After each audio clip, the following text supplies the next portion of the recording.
for joining me here on my channel, Classable ESL. I'm Haley. So you probably clicked on this video because you're new to one-to-one tutoring, or you need some ideas on a fresh approach to conversation lessons. Conversation lessons can be really fun and can be approached in a less structured way than a typical grammar class.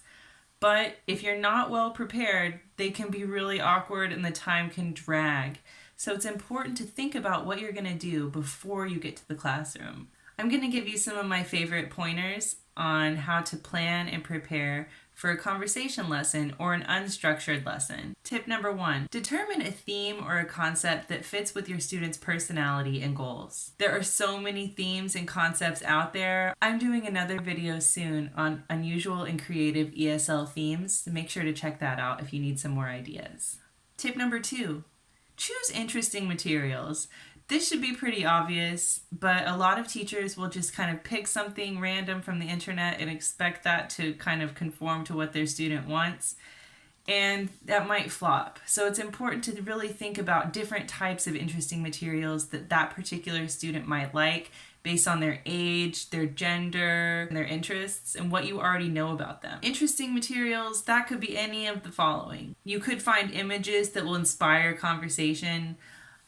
Again, I'm doing another video soon that will have some interesting free images that you can find online to use in your classes. You could also select an article, informative text, or blog post and send that to the student in advance so they can look it over and come to class with something to say about it. Or you could ask the student to choose a text that they've recently read and are interested in, and then you could base the whole conversation around that. It's a great way to have the student be really engaged and to make sure that it's a topic your student will really love. If you go this route, you want to prepare some thoughtful questions in advance to help steer the conversation. Your student might know what they want to talk about, but they might not know what they really want to say. You be prepared to help them. Another idea is to direct the student to respond to a creative prompt, either by writing something that can be corrected and discussed and expanded on together, or another option would be to give the student some kind of artistic task and then have them describe it. Check out my video on creative conversation starters for artsy students.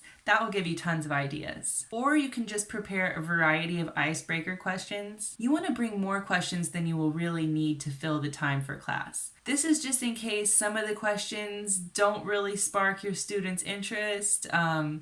You want to be able to suggest something else if the student kind of responds to your question with, you want to give them the option to veto that topic and move on to something else. And you always want to be prepared. It's a good idea to be over-prepared for a conversation lesson. Check out my video on interesting would you rather questions to help you think about more icebreakers.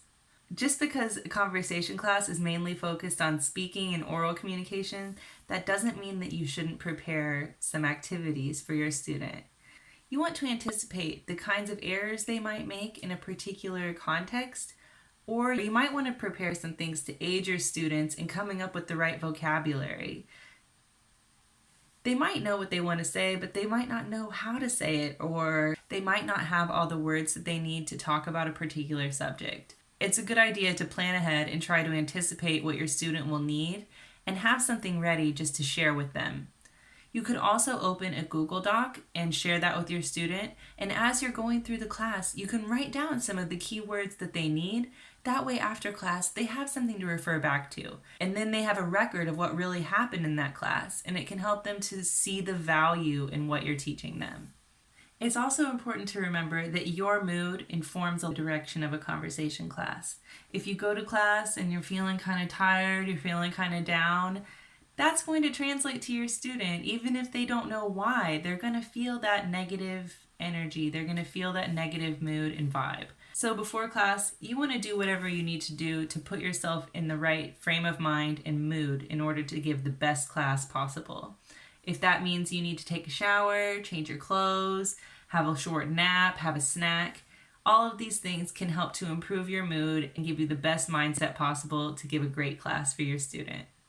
My last tip is to leave a couple of extra minutes at the end of class to have the students summarize what you did in class that day, what they learned, what they would like to learn next time. This will really help you in your lesson planning so that you can make sure your lessons are going in the direction that your student wants. That's the most important thing with one-to-one tutoring, is that your student is getting what they want out of class, they're getting what they've paid for, and that you are doing your absolute best to help them reach their goals. What are your favorite conversation starters for one-to-one tutoring?